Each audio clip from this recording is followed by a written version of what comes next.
if anyone asks you about what is Hybris, so what you will usually say? Do you have any idea about Hybris application or Hybris point? Hybris is a e-commerce platform, right? It is a B2B and B2C e-commerce platform. Correct. What you said is correct. So Hybris is an e-commerce platform. This will help you to create a e-commerce application. So this application may be a B2B application or B2C. Okay. So what type of application you want? Whether your application is like B2B, that is a business to business, or if your application is a B2C, that is a business to customer. So based upon your particular mode of business, so you can create your e-commerce application using Hybris. Okay. So if you talk about the technical points, so Hybris is a purely SAP product and it uses Java, Spring Core, Spring MVC, and JSP and some HTML UI related stuff. Okay. And it uses a Spring security as well. Okay. So these are the technical points in terms of e-commerce application, that is Hybris. Okay. Is it clear so far? Yeah, sure. Now I'll talk about difference between a B2B and then B2C. I'll give you one example, then I'll talk about the difference between B2B and B2C. Let's say you have Amazon application. When you log in as a customer, let's say you have two accounts. One is with your personal email address and one is with your children or kids email address, children or your wife email address. So when you try to log in with both credentials, so one is in your mobile and one is in your desktop. So if you access one product, the product price is common. So whether you logged in or whether your wife logged in or whether somebody logged in, so the price of the product will be common. It will not vary, depends upon your customer log. Right. Okay. Whereas in case of B2B, product price will be changed.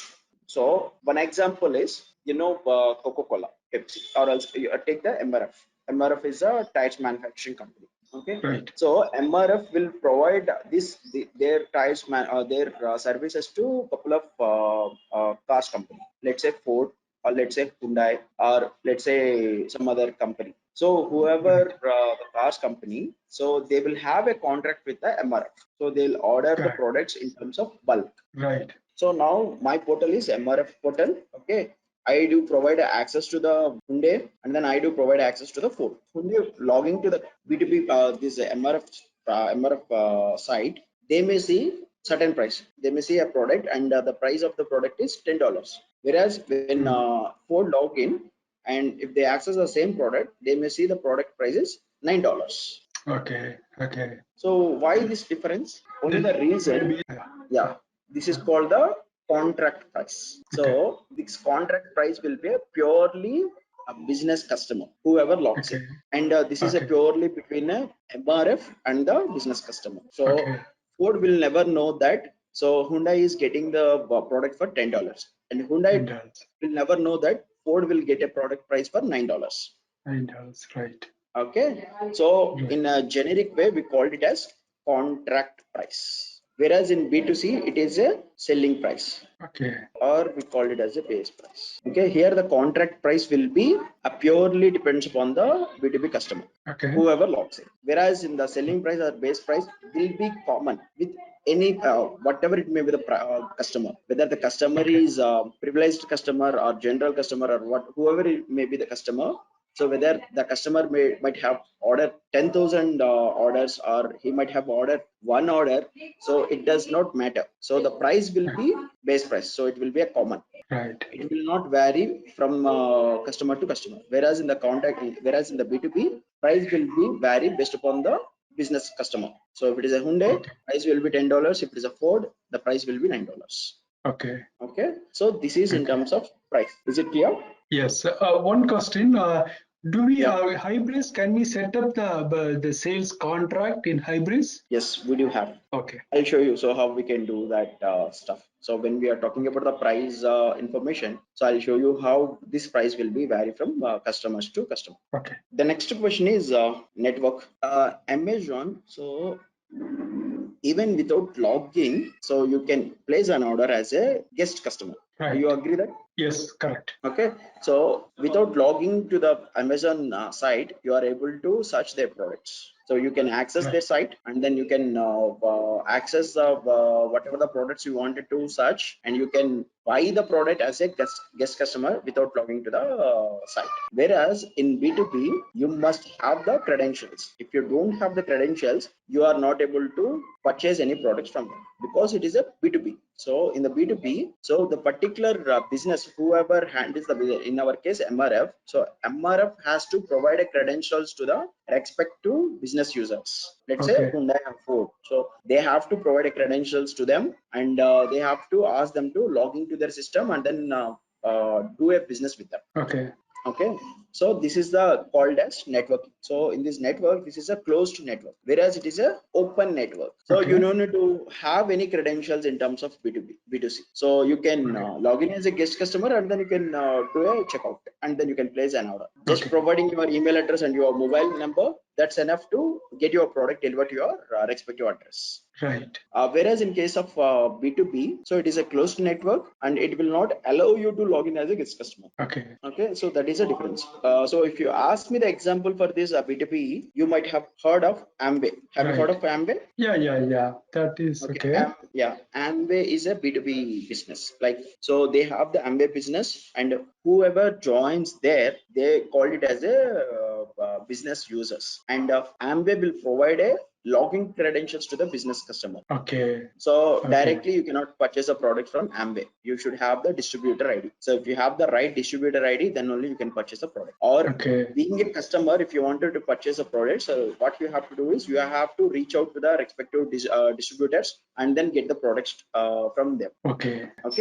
So what will happen in their business functionality? If you log in as a distributor, then what will happen? So they will give you 6% discount. Okay. Whereas if you are trying to get the products as a customer, you have to pay MRP. So that is a difference. It is one of the examples for B2B example. And why I have taken this Amway as a reference for this B2B, because this Amway is of developed by using a Hybris 5.7. So initially, when Amway started e-commerce application, that time they used the 5.7 Hybris version. Then after it moved, then after they had done some upgrade, and they upgraded to 6.1. Then again upgraded to 6.7. Okay, just around 6 months or 8 months back, they upgraded to 1908 version. However, they are planning for a new update. So the latest version of Hybris is now 2011, and it is a so 2011. Why I have mentioned this is a stable version. So stable. That is the latest version? No. This is not the latest version. This is the stable version. 2011 is a stable version. We have 2015, I believe. 2015 is the latest version. But the point is 2011 is a stable version. The meaning of the stable is, let's say you have released your product, and at least 10 to 13 projects should use your product. If 13 to 15 customers use your product, and they have successfully completed their upgrade, then we call it as a stable version. So 2011 is the latest version. So almost 2 to 4 customers have been used this 2015 latest version, and still they come across a couple of issues, and they raise a respective service request to the SAP system, and they are resolving that issues. So that is the reason 2015 is not a stable version, whereas 2011 is a stable version. Even in our current project, we also upgraded to 2011. So by the time when we are trying to do this SAP Hybris system upgrade, so 2015 is already released. But when we see the reviews of 2015, there are a couple of review comments which were given by respective customers, and SAP has already created some Jira tickets to track that issues. That is the reason we did not consider this 2015 for our update, and we just use the 2011 for which has stable version. Okay, you got it right. So what does meaning a difference between a stable version and semi-latest version? Right.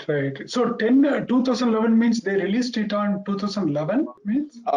It's not like that. So the thing is, what will happen? There is one thing called let me tell you the flow, how it happened. So 5.4, when I started my career, so by the time the Hybris version is 5.4. So by the time 5.4, it is with Hybris company only. Okay. And then 5.7. So when I reached 5.7, it is with SAP. Okay. So when SAP started taking the ownership of Hybris, then they changed the entire format. Like by the time 5.7, so it is just only Hybris. Okay. Since then, when it started upgrading to 6, it is with SAP and then provided integrations with SAP ECC. Okay. Okay.